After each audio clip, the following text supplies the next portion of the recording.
Hello everyone, in this video, I'll be translating and summarizing the latest Urdu broadcast by Moeed Pirzada to make it accessible for our English-speaking audience. Let's go through the key developments and insights in Moeed Pirzada's words. So after 2 days, I'm back on the channel. In these past 2 days, a lot has happened around the world. And I've always believed that the more we understand the dynamics and power play of the world, like Ghalib said, Ya dunya mein aaj bazicha e atfal hai, the better we can understand the internal conflicts in Pakistan and the struggles within the subcontinent. Let's begin with Gaza. The ambitions of Israeli PM Netanyahu are now fully exposed and naked before us. We see daily that when Palestinians gather for food, the Israeli Defense Forces open fire on them under various excuses, calling it law and order, and 30, 40, 50, even up to 100 Palestinians are killed daily. In the past 24 hours, 24 to 26 countries, including the UK, France, Germany and Italy, have once again demanded an immediate ceasefire. But the US President Donald Trump is not included in this. He seems unaffected. According to Haaretz, a major Israeli newspaper, headlines repeatedly state that the IDF is committing massacres. They are involved in genocide. According to William Dalrymple, a British-Indian novelist and author who tweeted about it, the kind of headlines appearing in Haaretz no Western newspaper dares to print, he taunted the New York Times for their silence. However, 6 or 7 days ago, the New York Times did publish a powerful op-ed by Professor Dr. Omer Bartov, an Israeli-American Holocaust scholar teaching at Brown University. He was born in Israel, educated at Oxford, and did his postdoctoral work in the US. In his piece he says, "I am a genocide scholar. I know one when I see one." Initially, when these accusations started surfacing against the IDF, he couldn't believe them. But by the end of 2024, with all of the available evidence, he concluded that what the IDF is doing can only be called genocide. No other term applies. So, what is Netanyahu's goal here? Well, he wants to create conditions in Gaza so dire, lack of water, sewage issues, food shortages, insecurity, environmental collapse, construction blockades, and honestly inhuman living conditions, that out of the remaining less than 2 million people, a large number might voluntarily leave if given the option to relocate for a better life. A few days ago, I told you in a vlog that Mossad, Israel's external intelligence agency, led by David Barnea, was tasked since March with finding countries willing to absorb Palestinians. 3 countries were identified: Libya, Muammar Gaddafi's former state, Ethiopia, where Muslims once migrated from Mecca, and Indonesia. Israel wants these countries to take in displaced Palestinians in exchange for economic concessions from the United States. And though Trump remains silent, he hasn't rejected the idea either. In fact, the initial idea, called the Riviera Plan, was proposed by Trump himself. The idea is to rebuild Gaza as a tourist hub with beautiful resorts along the coast. Now, where is Trump currently occupied? Trump is deeply shaken due to a new Jeffrey Epstein file scandal. Elon Musk initially hinted at it, and now it has blown up. Trump's own MAGA base is heavily affected. Trump is constantly issuing statements saying someone is targeting him, and he had no personal connection to the scandal. Elon Musk's propaganda machine is allegedly behind this. The opposition believes that while Epstein committed suicide, his partner Ghislaine Maxwell is still in jail, serving a 20-year sentence and should be brought back to extract new evidence. There's also fear that Trump may influence her testimony to get favourable statements. Now let's move to China, Pakistan's iron brother and the regional superpower of South Asia. In the last 24 hours, China's government has formally announced the start of construction of a massive dam in Tibet, on the Yarlung Tsangpo River, which becomes the Brahmaputra River once it enters India. India and Bangladesh have expressed concern, saying it will reduce downstream water availability. Environmental experts fear that this is the largest dam China has ever built, and it could significantly affect regional climate and seismic stability. China has rejected all objections, calling them nonsense, and says the dam will not affect water availability. Their stock markets have rallied, seeing this as an economic stimulus akin to FDR's New Deal, as it will boost demand for cement, construction materials, steel, explosives and labour, reviving a struggling Chinese economy. Now moving to Pakistan-related developments, we jump across the oceans to London, where on July 21st, 2025, Pakistan's powerful intelligence agency, the ISI, has initiated a defamation trial in a London court. The claimant is Brigadier retired Rashid Nasir, former ISI Lahore sector commander, and the defendant is Major retired Adil Raja, who's quite a well-known figure. Brigadier Nasir has hired one of the most expensive law firms, Doughty Street Chambers, where Amal Clooney, the wife of Hollywood actor George Clooney, works as a barrister. The case alleges that in June 2022, Adil Raja made 7 or 8 defamatory statements, mostly on Twitter, and one on his YouTube channel, which has since been shut down. These included some very serious allegations linking Brigadier Nasir to regime change operations and interference in by-elections. He also allegedly met President Asif Ali Zardari in that context. It would have been better if Raja had criticised the institution, the ISI, rather than naming the individual officer repeatedly. Now, what is the reality and analysis of this case? It's a civil case seeking damages. But Adil Raja has no money. He's been crowdfunding for his defence for 2 years. Even if the court rules in favour of Brigadier Nasir, no financial recovery can be made. Then why the effort? Analytically, it seems that the ISI itself is behind the legal expenses. Doughty Street Chambers is extremely costly, and the implication is that ISI is funding this legal campaign as a SLAP, or strategic lawsuit against public participation case, to silence not just Adil Raja but also other Pakistani dissidents, journalists and activists abroad. They should be scared, their mouths should be shut. A precedent should be established by exploiting British laws that you can get such a punishment, and obviously you can be bankrupted, and your financial conditions can be made very difficult. The question arises, why wasn't such a big defamation case filed in Pakistan? It could have been filed in Pakistan as well, because in Pakistan you wouldn't get damages anyway. If any lawyer goes to any Pakistani court and says this, people will beat him, because they will say the sector commander of Lahore cannot do all these things. If you look at the accusations made in front of the British court, there is one issue in it. Secondly, as I explained to you, one way the British system is strong and one way it is weak is that their libel cases are very strong. That's why people from all over the world, especially Pakistanis, come here to file libel and defamation cases. Now coming to the real honour killing. Here, there is a kind of fake honour. The intention is strategic. The real honour killing, which surfaced from Balochistan 2 or 3 days ago, they say now the government says that this killing happened before Eid al-Adha.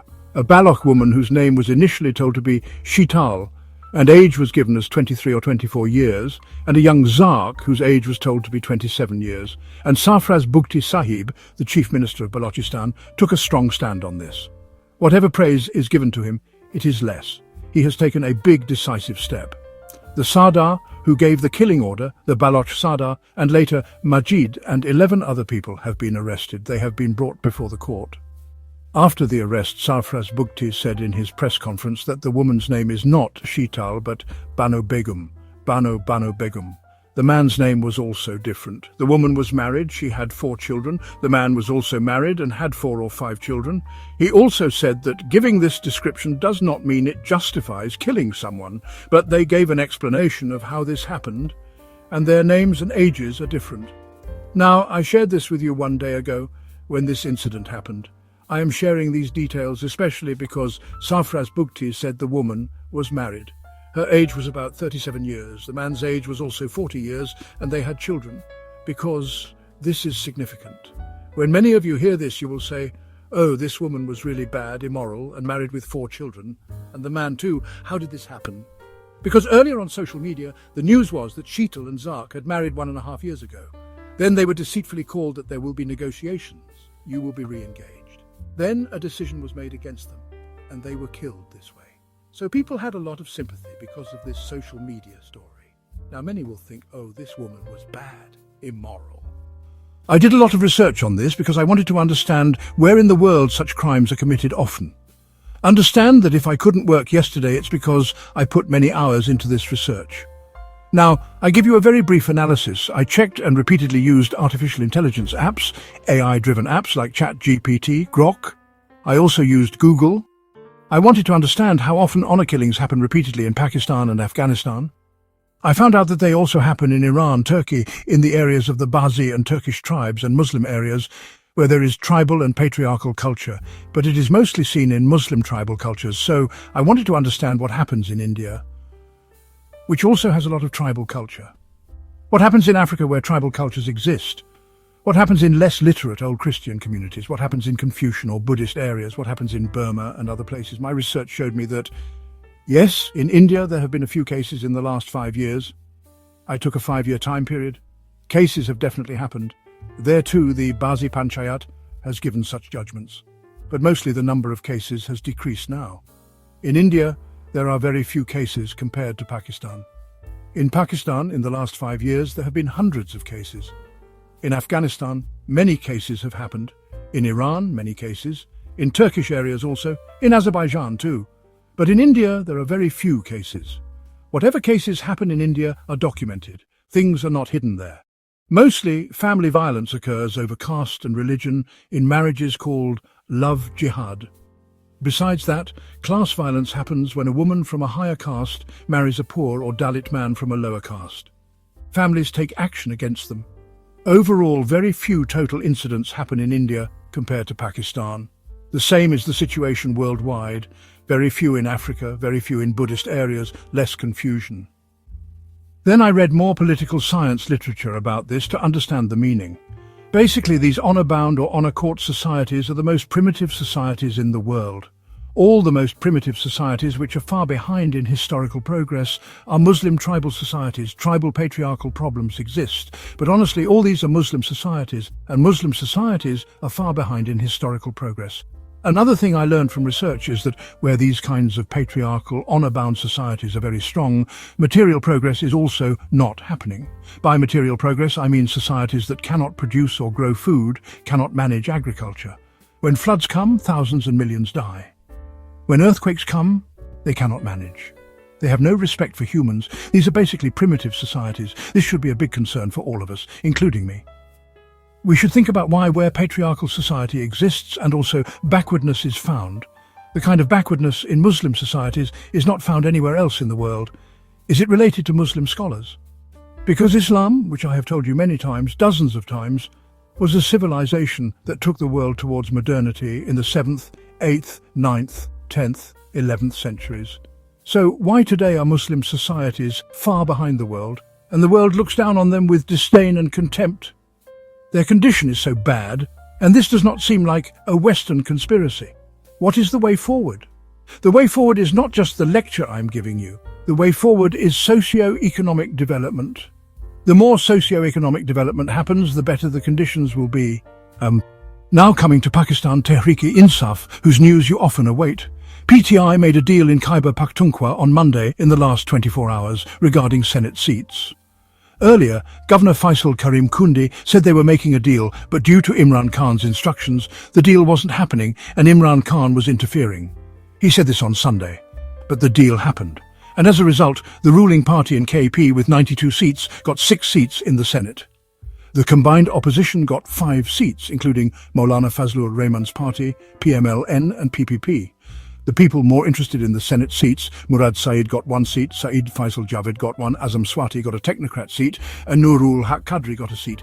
But there is one big controversial seat, which I think Mirza Afridi got. There was much talk that he shouldn't have got it. How he got it, I leave to your imagination. But he got almost as many votes as Murad Saeed, maybe half a vote less. Faisal Javed got equal votes. On Sunday, Peshawar High Court was opened because the Speaker, Azam Baba Swati, said quorum was not complete and therefore, as per the Supreme Court verdict, MPs who were not genuine were being included. The Speaker said quorum wasn't complete and postponed the session to 24th July. Then, in anger and strategy, Peshawar High Court was reopened. A verdict was passed and Governor Faisal Karim Kundi took oath of 25 MPs. Why was there such hurry? Because the Senate had to be completed. After that, the Election Commission ordered the Senate election at 11 o'clock in the morning on Monday. The Senate election happened on 21st July, completing the Senate. That is all. What does it mean? It means we keep making systems and completely crush Imran Khan, his message, and PTI. On the face of it, this seems like a big success. But I tell you a biological truth. Whenever you crush something, there are unintended consequences. We learned in school that if you kill frogs and lizards in the ecosystem, Mosquitoes and insects multiply, disturbing the ecosystem. Similarly, the political ecosystem is being disturbed by the smartest people in the world, and unintended consequences will come out. I fear these unintended consequences will be very dangerous. Others don't talk about this, they only see victory for themselves. I don't see Pakistan's victory happening here. I feel Pakistan is heading towards an unintended crisis very quickly. Now guess the difficulties of PTI from the movement they started. If you go to their YouTube channel, I show many images of grassroots mobilization and small rallies from Punjab, Sindh, Karachi. It's not very big, but definitely building momentum towards 5th August. PTI leader Amir Mughal said some time ago that PTI youth should do decentralized flash protests without leadership. Flash protests, guerrilla style. I also said earlier that they should suddenly appear. He presented this idea standing on a mountain, but he himself is lost somewhere, hiding. He says youth should appear for a few minutes or half an hour wearing masks so police can't recognize them, completely block the road and traffic. And when police come, run away with masks to avoid identification. Add one more thing, they should switch off phones so they can't be tracked by geofencing. Let's see if this works or not. Some indications are coming from different cities that youth appear and then quickly run away. PTI shared very interesting details in the last 24 hours via Twitter, quoting Junaid Jahangir and Salman Raza. They said when Junaid Jahangir's sister or wife or Salman Raza's sister or wife come to Pakistan, they get no information about their whereabouts. Police say when we enter their names into the computer, it says it's a national security case. 2 poor Pakistani PTI activists, Imran Khan's followers, are a national security case in Abu Dhabi. What does this mean? That a Pakistani who supports Imran Khan and PTI is being treated as a national security threat, even outside Pakistan, in Abu Dhabi. This is a very dangerous development and shows how the crackdown has extended beyond Pakistan's borders. Their families cannot get any information about their whereabouts or condition. This kind of enforced disappearance is a serious human rights violation. It also shows the extent of the regime's fear of Imran Khan's movement. They want to crush it completely, even if it means violating international laws. Now, on August 5th, there is a planned large demonstration or protest by PTI. The government has made every possible effort to prevent it by arresting many leaders, cutting internet services and creating fear among people. But the youth and activists are determined and preparing for it. In summary, the political situation in Pakistan is very tense and complex. The traditional political parties are trying to consolidate power through manipulation of the Senate elections and judiciary. Meanwhile, PTI is trying to build grassroots support through decentralized protests and social media mobilization. The question remains, what will happen next? Will the government succeed in crushing PTI's movement completely, or will this lead to greater unrest and instability in the country? History shows that such crackdowns often lead to unintended consequences, including more radicalization and violence. That wraps up our translation of Moeed Pirzada's video. I hope this English version helped you understand his message better. Please like, share and subscribe to Awami Lens to help our community grow. Don't forget to leave a comment below and let me know what you thought of this effort.